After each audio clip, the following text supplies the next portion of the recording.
Marcus Tullius Cicero is considered one of the greatest orators, if not the greatest orator in human history.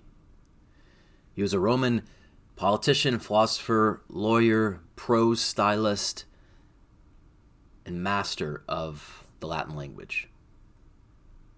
One of the first books ever printed on the printing press after the Gutenberg Bible was a treatise by Cicero, De Oratore. If one is not familiar with the name Cicero, one has very likely heard phrases that he wrote. Ubi vita est, spes est. Where there is life, there is hope. And of course, e pluribus unum, written on American currency. E pluribus unum, out of many one. In Latin, his name would have been pronounced Cicero or Cicero, which means chickpea. It is believed that the name comes from one of his ancestors who had a wart on his nose that resembled a chickpea, according to Plutarch's Life of Cicero. Cicero has remained a major figure in Western culture for centuries. Celebrated in the Renaissance, portrayed in Shakespeare, and read by anyone seeking to learn Latin. Even though Dante placed Cicero in limbo, the Roman Catholic Church has honored him as a noble pagan. Cicero believed that a skilled orator must instruct his listeners, give them pleasure, and stir their emotions. He anticipated the wisdom of poet Maya Angelou, who said, "People will not remember what you said, they will forget what you did, but they will not forget how you made them feel." He knew emotions were an important part of oratory and any communication. So as you read Laelius de Amicitia, as you read this book, I hope that you receive some pleasure as you are instructed, as you absorb this ancient wisdom, and that perhaps some emotions are stirred as you read this book. Like many classical treatises, Cicero's reflection on friendship is expressed in the form of a dialogue. The primary speaker, Laelius, shares his wisdom with his two sons-in-law, Fannius and Scaevola, while sitting on a semicircular garden bench, which is a particularly Ciceronian setting, since, according to the philosopher, if you have a garden and a library, you have everything you need. If you have a garden and a library, you have everything you need. Laelius reflects on friendship after losing his dear friend Scipio. So for Cicero, friendship is not a purely abstract concept at all, but one rooted in real-life experience and, in this case, heart-wrenching loss. Friendships make us vulnerable. According to Cicero, friendship is the greatest gift given to humanity by the immortal gods. And friendship, he insists, can only exist among individuals seeking to live good and virtuous lives. He really believes that if one is not seeking virtue, they cannot really have authentic friendships. It's a different kind of relationship, or you would call it a sort of mercenary, utilitarian, selfish, transactional friendship. Not even a friendship. That's not the right word for it. Cicero emphasizes the importance of loyalty, goodwill, and equality among friends, while also discussing the role of promotions among companions and the process of gradually unstitching and unraveling friendships that need to discontinue. These themes were clearly echoed centuries later by St. Aelred of Rievaulx, who names Cicero as a major influence. A superficial reading of Cicero's and Aelred's text might lead one to conclude that Aelred's work is simply a copy of Cicero with just a dash of Christian theology and biblical references. Cicero doesn't seem to have been all that familiar with Scripture, Holy Scripture, with the Bible. Aelred, of course, was. Aelred himself describes his work as Cicero dipped in the sweet honey of Christ's love.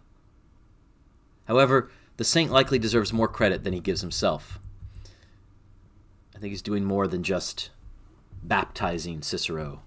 For instance, while Cicero stresses the importance of loyalty Aelred highlights three more qualities, key qualities to seek in a friend: patience, good intention, and discretion. Loyalty, patience, good intention, and discretion. Aelred then offers his friendly interlocutors advice on how to identify these qualities by reweaving some of the teachings of Cicero. A friend, according to Cicero, ought to be very slow to believe any harmful rumors about their beloved companion, and Aelred uses this kind of sensitive behavior as evidence for a potential friend's discretion. This is how you can observe the quality of discretion in somebody who you might be considering to make a friend. Also, a close reading of Spiritual Friendship by Aelred of Rievaulx suggests that each of the four qualities that Aelred highlights, loyalty, patience, good intention, and discretion, can be understood as essential virtues for the spiritual journey. A spiritual journey that will inevitably involve change, suffering, joy, and self-giving service. Loyalty is important and crucial during times of change. Patience during times of suffering. Good intention during times of joy. And discretion in order to lead us into self-giving service. Virtue, Cicero claims, cannot attain her highest aims unattended, but only in union and fellowship with another. So actually, friendship is essential for the spiritual journey and for growing in virtue. And Aelred agrees, but his four qualities point to a much more expansive and elaborate understanding of the spiritual path toward these higher aims. At the same time, Cicero and his ageless wisdom ought not be downplayed at all. He underscores the importance of the heart's role in friendship. The heart's role. When he says, "Unless you behold and show an open heart, you can have no loyalty, and not even the satisfaction of loving and being loved, since you do not know what true love is." You do not know what true love is until you behold and show an open heart, till you share an open heart and receive an open heart. Decades before Jesus of Nazareth distilled the entire Torah in 2 commandments, love God and love your neighbor as yourself, Cicero wrote this: "When each person loves the other as much as himself, it makes one out of many, e pluribus unum, as Pythagoras wishes things to be in friendship."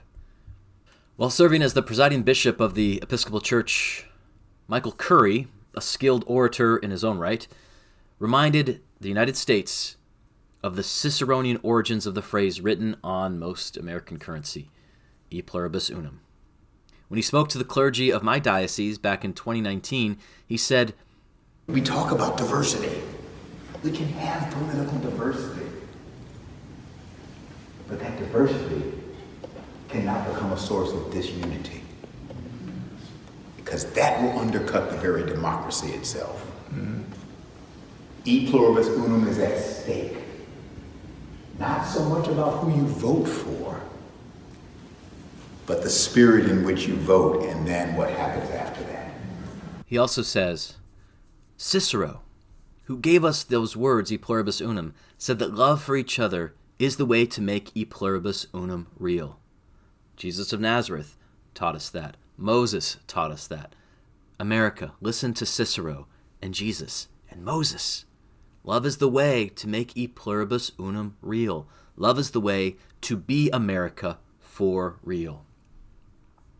This 2,000-year-old wisdom of Cicero, according to Bishop Curry, remains especially pertinent today in its invitation to open-hearted unity within diversity.